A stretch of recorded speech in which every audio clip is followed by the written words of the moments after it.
Over the last few days, I've spent a lot of time talking to you guys about the two issues that I covered in my previous two videos.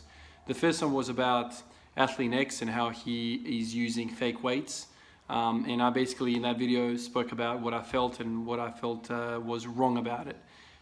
Basically, where I stand after all these conversations up until now is that, number one, with power comes responsibility. I say the word power because the man has over 10 million subscribers.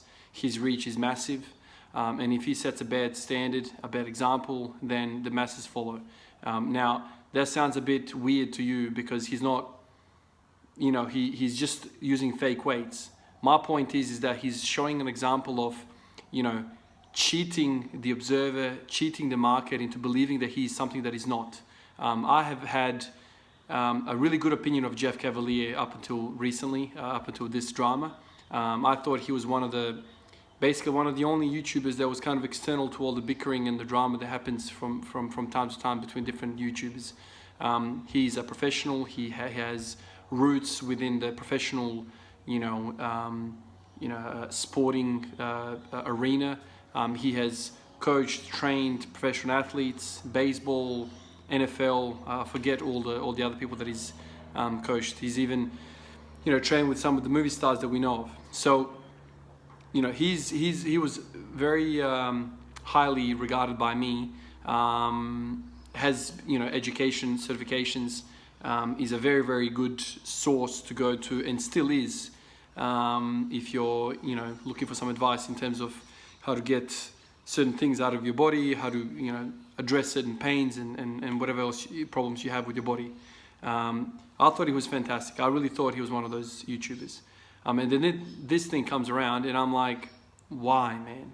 Like, okay, so you want to make it look like you've got a pair of 45s on either side and you're doing deadlifting or whatever the case might be. I wouldn't care if you were doing the barbell because I know you are showing me the proper technique. I don't need to see you curling 400 freaking pounds. I don't need to see that. So for me to think to myself, you did this because you want to look cool while teaching. I don't know too many coaches who are there explaining how to do a technique with real weight, as in like 400 pounds. Most of the time when I'm teaching somebody, or when I've been taught, the person that's doing the thing is actually using an empty barbell, sometimes even a broomstick. Like, why did you have to do this? Anyway. And then yesterday I spoke about Conor Murphy and his experimentation with drugs. He took some DMT and he spent 2 weeks in a psych ward and has come out and is all kind of enlightened and weird, and he's talking about shit that's just basically freaking everyone out for his own safety. But anyway, I kind of feel guilty that I'm talking about these two issues, which are specific to the fitness community in a sense, which they are.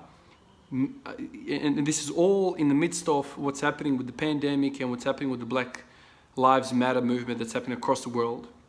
Every time I flick on my Facebook, my Instagram, the news channels, the various things that I kind of consume, it's all about that stuff. It's either the pandemic stuff or it's about the Black Lives Matter.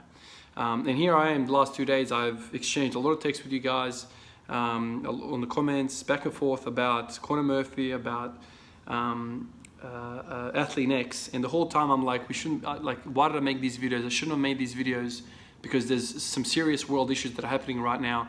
And it's a shame. Although I still feel like those things are issues, I really just want to, do my bit in raising awareness if it actually needs any more raising, because it's front and center, and with the pandemic and with the Black Lives Matter. So I'll give you my 2 cents in terms of the Black Lives Matter. It all started with George Floyd basically being murdered by that police officer in Minneapolis. I've seen the footage. It is very, very bad. And I've had some conversations with certain people around that particular incident. Some people have said to me that, the cop's intention was to kill. I still think that the cop's intention was not to kill.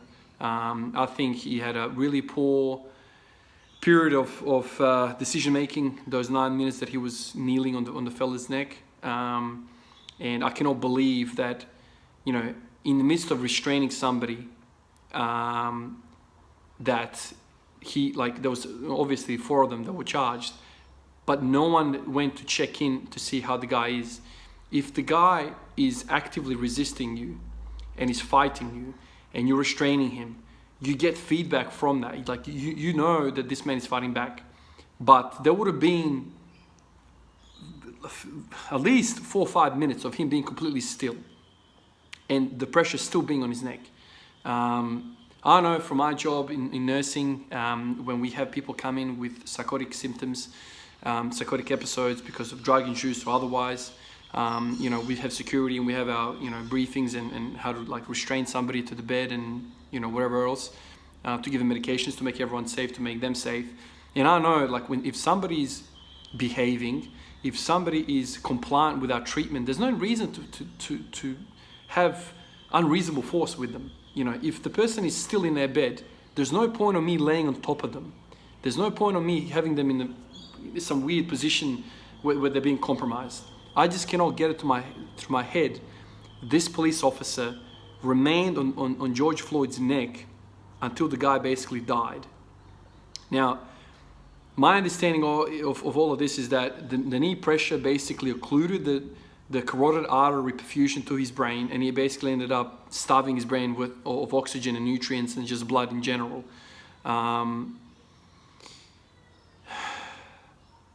And I just cannot believe that this just thing happened. Now, I have been watching the NBA for quite a long time, and I've been exposed through the NBA of American culture and American news and what's been happening.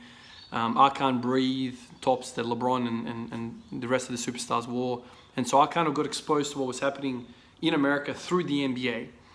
So I know there's been several of these incidences where police brutality kind of hit the front page, and racism hit the front page. I know this country has a very, very long history of racism.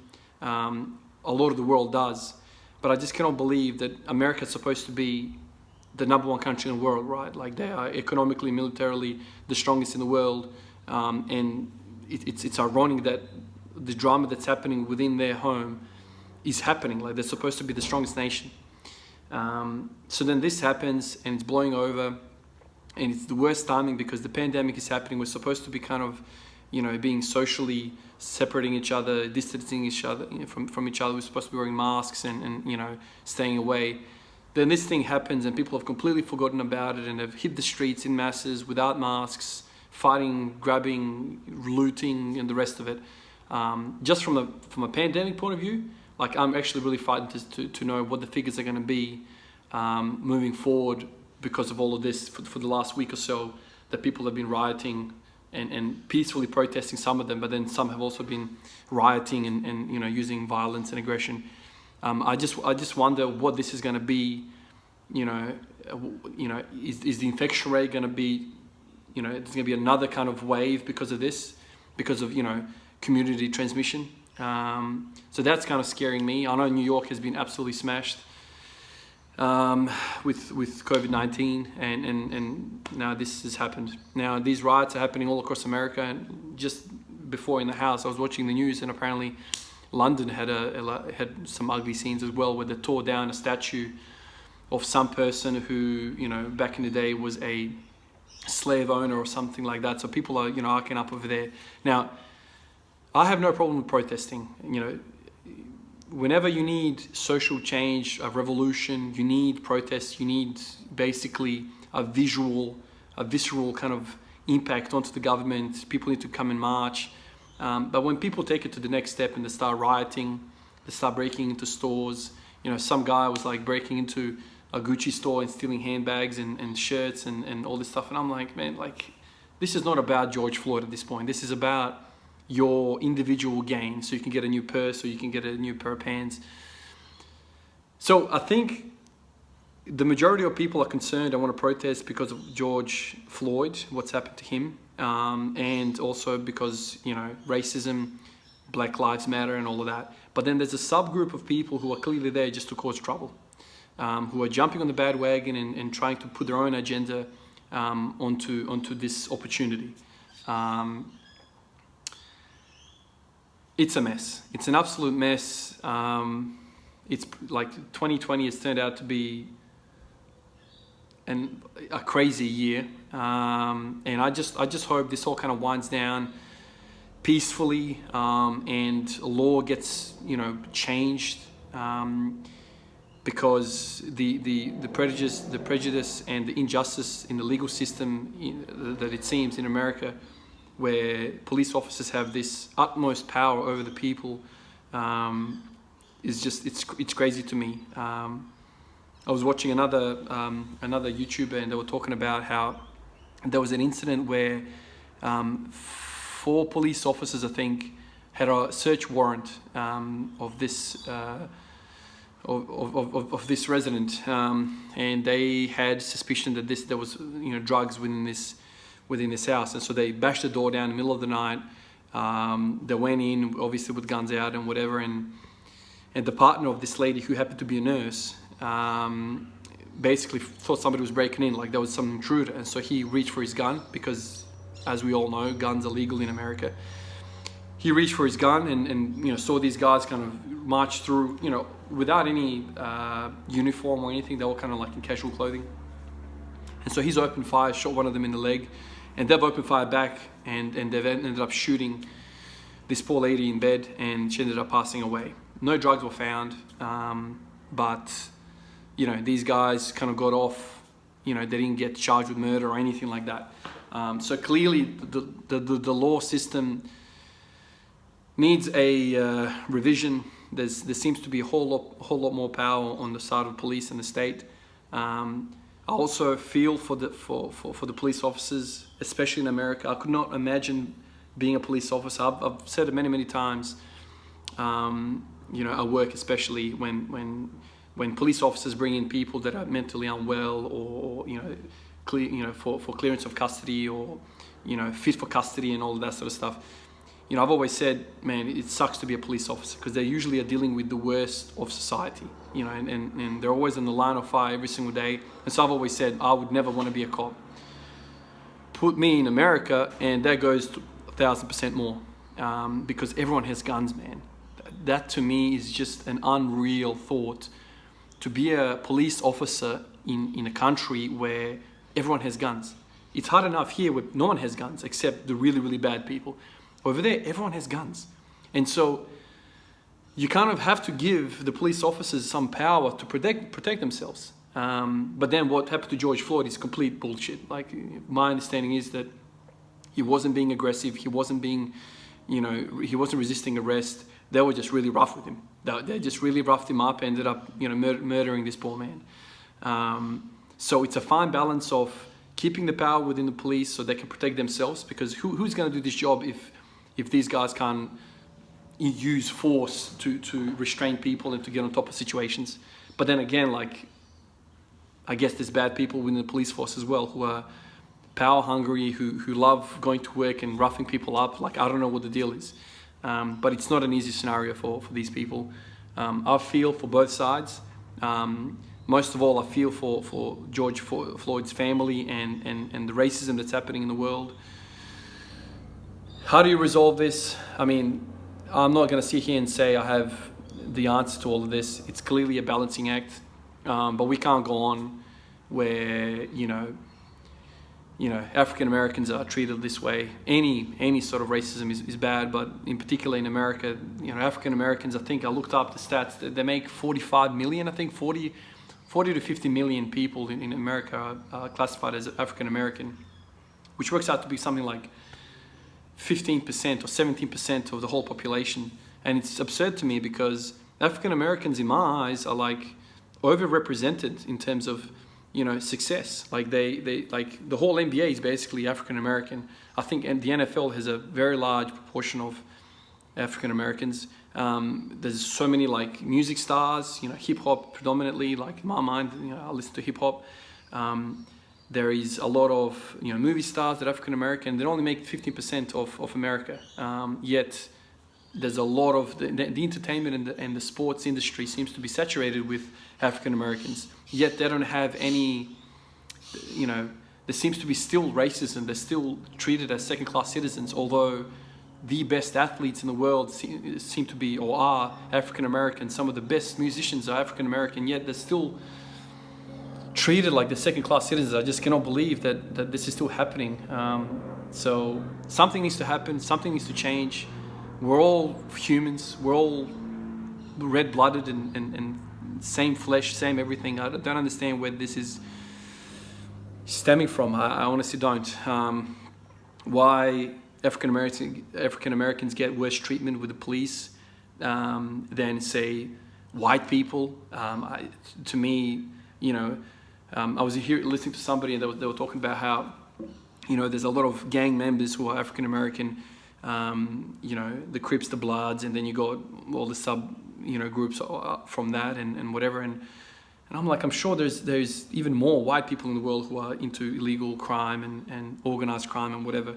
But in America, it seems to be that they always get a rough dealing.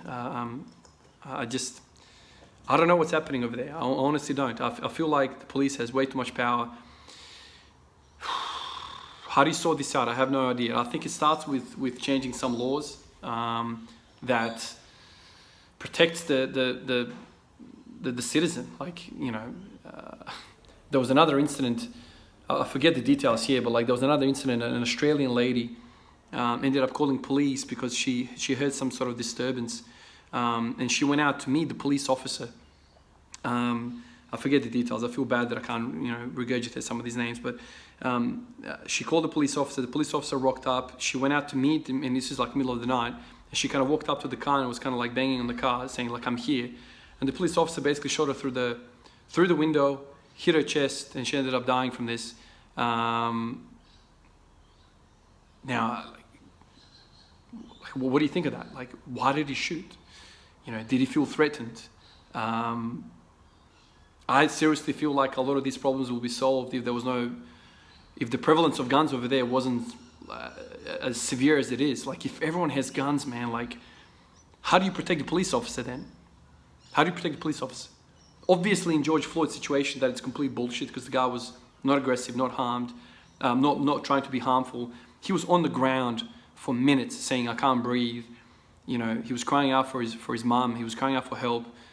There was bystanders saying he can't breathe, and the guy kept standing on his neck. Why not shift that knee towards his chest? Why not put handcuffs and like handcuff his feet and his hands and put the hands and feet behind his back or whatever? Like, why continue to stomp on him? And there was 4 officers there. I'm sure somebody could have put cuffs on him and taken care of the situation. It's like they wanted to harm this guy. I still feel like the intention was not to kill him, but it's definitely manslaughter, right? Like, they fucked up. As simple as that. They fucked up. And so, like, I'm glad that I'm not in position to make changes to legislation because I wouldn't know where to start. All I know is that the status quo cannot continue. Like, something needs to happen where, the power doesn't flick back to the other side too far. But there needs to be some change. I feel, this is impossible because the whole country is built like this. I feel if you remove some of the weaponry from the people, then maybe the police officers are going to feel less threatened. But despite all of that, I feel like there needs to be a massive re-education of the police force. Brutality, brutality can't be tolerated. I understand you need to meet force with force. Like, as a police officer, if somebody's coming at you, you got to protect yourself. Like, I understand that. But these officers were not under threat. So I honestly don't know what the solution here is. But how does the world, process 2020, and how does the world get better, moving forward? There are some issues here that are very, very deep-seated, dating back to slavery. People are unhappy. People are unhappy, and people are rioting. People basically seem to me like they want to hurt the state. They are rioting, and they are destroying, buildings and property because they basically want to make the government pay. One lady that I was watching, on YouTube, she was basically like walking through the street and she was saying, "Why are you guys demolishing a residential area? Why are you this is us. This is the people's property. Why are you demolishing this? And then the issue of Donald Trump. I mean, that man hasn't made the situation any better. His racism over the years has only, I think, fueled the situation, what's happening in the world. Ever since he, got into the White House, it's been one comment after another of cultural insensitivity, of just, racism. I feel like somebody in his shoes should be catering to everyone, but I don't know. It's a mess right now, and I feel for the people, and I feel like this topic is what we should be talking about in the comments below, with the people in this community. I feel kind of bad that we talked about Athlete X and Conor Murphy, because they're basically non-issues in terms of what's happening in the world right now. But like I've always been hesitant on this channel to talk about real political, world issues, because my intentions with this channel was always to be a fitness channel. But to be honest with you guys, I feel awkward as hell to be sitting here talking about some fake weights or some guy who means nothing to me, essentially. And I'm wasting energy. I'm texting like a maniac, replying to all you guys about this sort of crap, and we're not talking about the real issues at hand of the world. So anyway, that's where I'm at right now. I basically told you my little spiel about how I feel about this. It's a sad year. It's a sad year for a number of reasons. I hope there's a way out of this. I hope somehow, changes are made that kind of, gets rid of police brutality, so we don't have a repeat of, George Floyd. Hopefully, George Floyd didn't die in vain. Hopefully, his death can mark basically a change for the better. But I don't know. I don't know if Donald Trump has it in him to make that happen under his watch. Honestly, I don't know. I don't know. But yeah.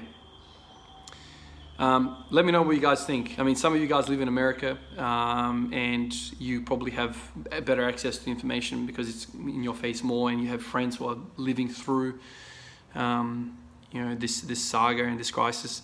Let me know what you guys think, what you guys have kind of are feeling and hearing on the ground while you're living there, because I'll be really interested to kind of hear from people that actually live in the country, because all the stuff I get is like through, articles that I read on the net, from CNN, from local, news channels.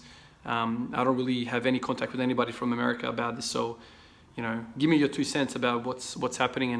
And even if you want to take that step, like how would you actually implement change to make, the world a little bit better, especially in America with this racism and with this, Black Lives Matter movement and protesting. Is it scary for you guys, like living in a country with thousands and thousands of people roaming through the streets and protesting, and some who are looking for trouble? But yeah, that'll be really cool to hear from you guys. Once again, I'm not 100% better, so I'm gonna once again keep it a really short kind of workout. I'm gonna try and put in some squatting like the day before. So let me get warmed up and put in a bit of a session just to make sure the body doesn't forget how to squat.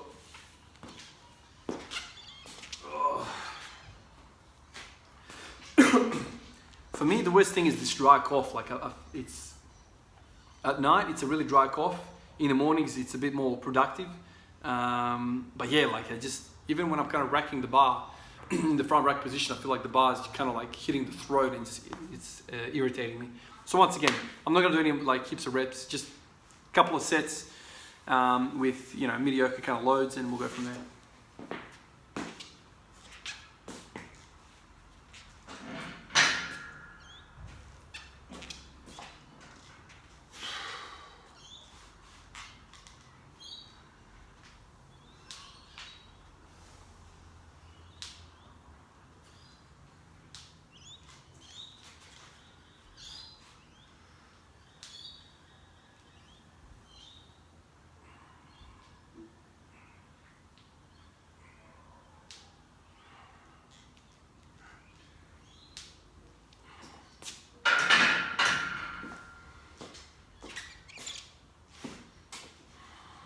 Alright, let's put 60 on.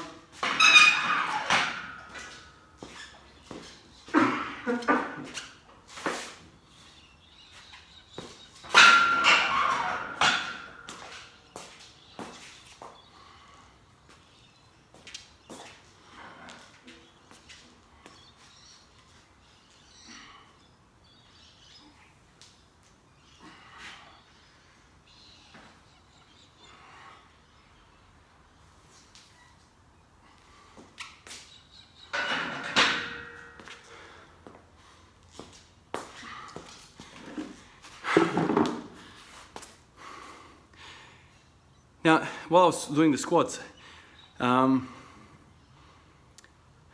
people that live in America, some of you guys that watch my channel, where do you guys stand on guns?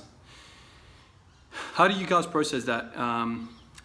What I said about removing the guns from the people, or just kind of having more stringent laws so people don't have semi-automatic weapons and whatever at home.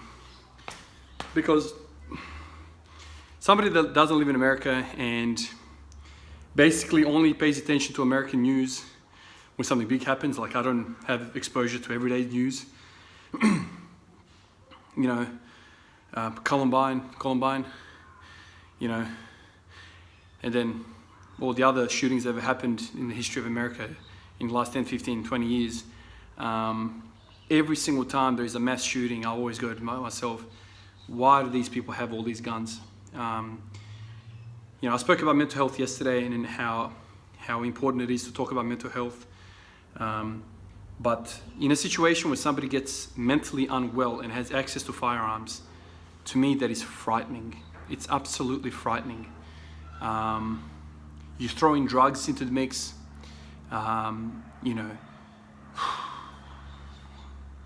the people that get called to respond to some of these disturbances is the police. And so the police rock up and they have to deal with these situations. Like, I know excessive force should be punished, but a part of me is thinking to myself, man, like, if somebody calls me to an address and says there's somebody who is agitated and mentally unwell, how do I walk into that situation thinking they don't have a gun in their hand? I honestly don't know how it would be to be a police officer in a situation like that. I feel like my heart rate would always be elevated. I would always be on the lookout for somebody with a gun who wants to kill me, essentially, because at the end of the day, like, we all do our jobs, but the best part of the day is going home to your family and kissing your kids and your wife and be happy. And so if I was in those situations, I'll be my adrenaline would be up. And so obviously shooting an unarmed person in the chest and killing them, after they called you to help, that's excessive. And what they did to George Floyd is no reason for that. Like, that is just stupidity. And it's actually a godsend that they actually caught this on camera and the whole world can see it, to see how stupid that scenario seems, But they have a tough job. They have a tough job, and with these mass shootings that happen, time to time, I'm always thinking to myself, man, the number one trouble with America is that there's too many freaking guns. Mental health, drugs is on the rise. Mental health, follows close suit with all these drug overdoses and whatever. There's gang violence, organized crime. There's people dying everywhere, And now I know what you guys are going to say to me, some of you guys that support guns. Guns don't kill people, people kill people. I understand that. But it's a lot harder to kill somebody with your bare hands than just pulling a trigger. And I feel like it would be a lot safer. Like, you can't have a mass killing event without a gun. Do you know what I mean? Like, you can't go into a school and with your bare hands kill, 300 people. But with a semi-automatic weapon, it's a whole lot easier. So from my perspective, not being an American, living in Australia, it seems to me that guns have no place in society en masse like that. It just feels like it shouldn't be the case. But yeah, it'll be interesting to hear what you guys have to say about that, because I bumped some my shoulder with a couple of doctors that have come from the States, and I have conversations about this sort of stuff with them. But it'll be interesting to see from your guys' perspective, like, you know, what the solution is here. Like, how would you, you know, number one, you know, stamp out police brutality, but at the same time, not remove too much power from them, so now they're getting injured on their job. How would you guys approach that issue? It'd be really interesting to, you know, like I said, to hear your opinions on this. Let me put it in the glass.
I know Donald Trump was heavily scrutinized for getting the National Guard in and getting the military involved in some of these riots. But, you know, when things are happening and they're escalating to such an extent, I can see why he had the thought of what he had, you know, to prepare for the worst scenario. I know in my job, you know, when there's a resuscitation coming in, you know, a very, very severe case coming in or whatever, we always prepare for the worst. You know, we prepare, we get all the drugs that we need for the worst case scenario. We get all the stuff we need there for worst case scenario. And then once we assess the patient and we see what's happening, and then we kind of like, okay, we don't need you, and then we go from there. So you don't want to get into a situation where you're kind of like calling out for help and like, oh, we need more people, blah, blah, blah, because it's too late then. Then you're not delivering the most optimal care. So in Trump's situation where he was asking for the military aid to stand by and the National Guard to come in, you know, people were marching on the White House, man. Like there was a lot of people out there. You know, what if the, you know, the security guards got outnumbered, the Secret Service got outnumbered, or whoever the people are that protect the White House? You know, that's now a threat to the president. And so I can understand why he got these people involved. But even then, there was brutality in terms of that as well. Like, you know, people were there like protesting, and there was several, you know, footages of people getting bashed essentially by cops. I saw an old man yesterday or the day before who was basically this 75-year-old, 80-year-old guy who was kind of approaching a police, you know, basically a shield wall of police officers who were kind of walking towards him. He was trying to say something, and one of the officers just basically pushed him. It didn't seem like a shove, but pushed him. But the old man was old, so he fell backwards, hit his head, and started bleeding immediately from his head. And there was like a pool of blood there and stuff. And it looks really, really bad. He looks really bad. But the trouble is that you know, amongst the peaceful protesters, there's always a bad bunch who are there looking to, you know, throw bricks, through launch bottles, stones. You know, any sort of projectile that would hurt somebody. Like, what do you expect a police officer to do in that state? Like, he needs to protect himself. But then using the shield to hit a cameraman, like one of the Aussie cameramen, clearly on camera, he got side swiped with his shield, and then a reporter, a female reporter, like in her 20s or 30s, got the bat in the back, you know, and they're media, you know, so you see that sort of shit, like, man, what are you guys doing? Obviously, the job is not easy for them. It's just a mess. It's an absolute mess. Absolute mess, man. In chaos, you know, you always, and this is the thing, like, we live in an age now where everyone has a camera, everyone has a phone. There's million points of recordings happening, and so we see everything. I mean, this stuff has been going on for a long, long time. I know where I'm from, you know, man, police officers used to beat the shit out of you. Like, if you get, like, it's just, it's a thing. And now people have cameras, so they record the police officer like bashing somebody, you know, and all of a sudden the cop is in trouble. you know. So it's a funny old system. But when there's racism thrown into police brutality, and you have, you know, a group who's continuously put down and continuously mistreated, and there's 40-50 million African Americans in the country, and they are still treated like shit. It's incredible. It's absolutely incredible. What was that? NBA, I think it was the LA Laker. Yeah, the Clipper, LA Clippers owner. He got done for like some racism remarks that he made, and then ended up being forced to sell the team. So man, like, it goes deep in that country, man. Something needs to happen. All right, 100.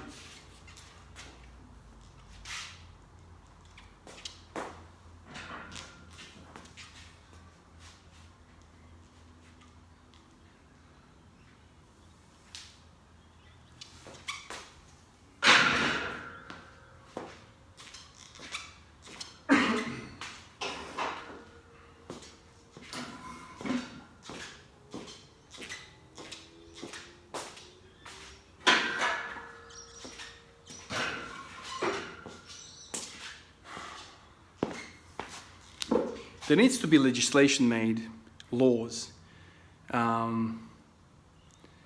that protects people from racism. I remember we in Australia have football as well, but Australian rules. We play with that same kind of shaped ball as NFL, but it's a completely different game. You can use your hands, you can use your feet. It's a more open game. It's more like a free roaming game. And I mean, I used to watch it a whole bunch when I first moved to Australia. It was really interesting. It was kind of like a gladiator type setup, man, where people can like smash into each other and, you know, fling each other, tackle each other really hard. Now it's kind of softened up a little bit, but you know, over the years I've gone to like 2 or 3 matches live, and the last match that I went to was in Adelaide Oval. Adelaide Oval is basically like a new stadium that was built, very, very big stadium. So I went. And I was watching the local side play, an interstate side, and the interstate side had this black fella, African American fella, or I don't know if it's African American, but a dark fella. He was playing in ruckman, which is like a position, kind of like a center position in basketball, and they were throwing the ball up, and he was kind of going in for the ruck, and he was right at the boundary where I was sitting. We you know, my partner and my friends. And there was this lady, a very, very large lady that was sitting on 2 seats. I'll never forget this. And she was just hurling abuse at this poor guy. I mean, you know, the player's name is Nat Nui. And there's no doubt he heard all this. There's absolutely no doubt that he heard all the abuse. She was saying stuff like, "You gorilla, you monkey, you black, blah, blah, blah, blah, blah."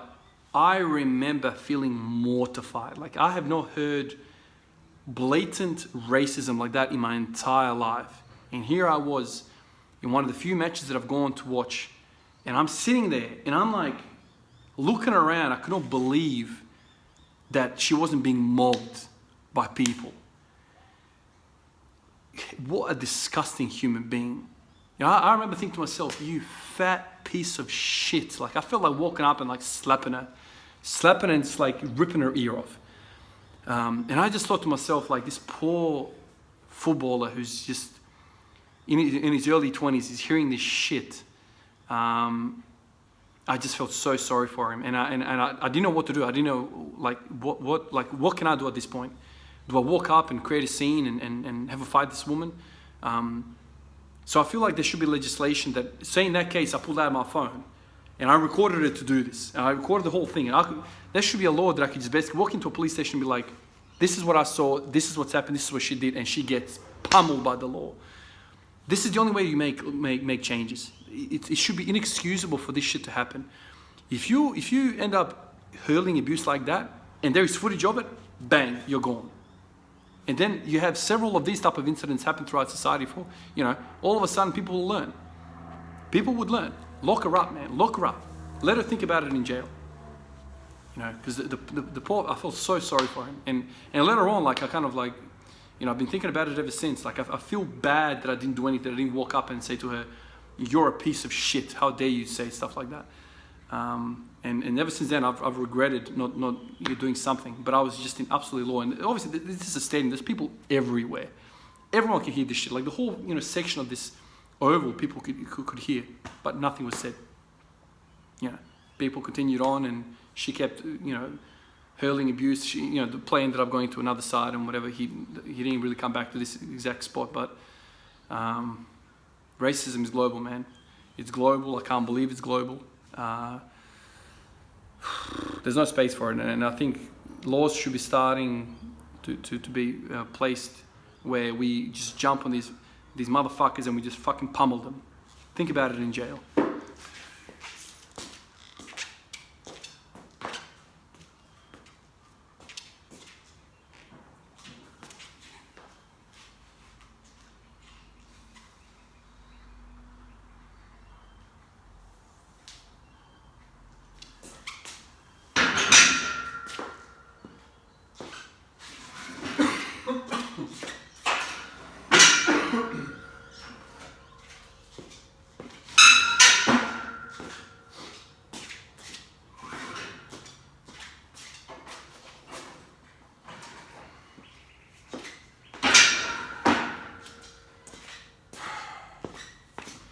Now, this is in Australia. Now, I can imagine what type of things go on in America, where racism seems to be a much bigger issue. We have an indigenous population here who, the white men came and basically stole their country, on gunpoint. So we have our own kind of racism in here. But it's sad. Once again, like I say, I don't have the answers. I do have the concerns. I guess my first thing is just that there should be a heavier hand on racism. There should be laws, kind of like if you get caught spitting on the street. If you get caught, being racist, just heavy-handed penalties. I think that's where it should start. Obviously, education. Some of the best athletes in the world are African American, and they've been vocal. I know LeBron James has been vocal about the whole thing. I can't breathe T-shirts. I remember that. I remember him wearing that, and other players as well around the league. So the issue is at the forefront, but people are still not getting it. People just seem to be not caring, and just continue to put people down. Let me get this 140. This is 140 for the first time in a week. I'll hit this and then it's gonna be the end. Hopefully I don't get rounded over too much because I don't feel strong right now, but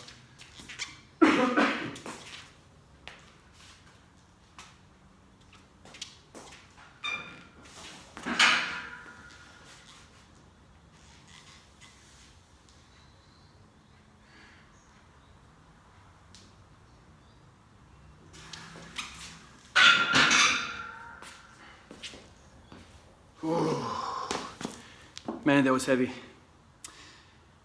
Let me know what you guys think about all the things I've said. If you made it to the end of the video, let me know what you guys think. It'd be really interesting. I think I'm motivated to discuss this with you guys, to share some ideas, to discuss this, because I feel like these are the real issues that are happening in the world right now. Not some freaking guy using fake weights and some guy doing some drugs and being on a trip. I feel really good talking about this. I feel good about this video. Thanks, guys. I guess I'll talk to you guys in the comments if you guys can be motivated enough to do it. Otherwise, I'll see you guys tomorrow. Catch ya.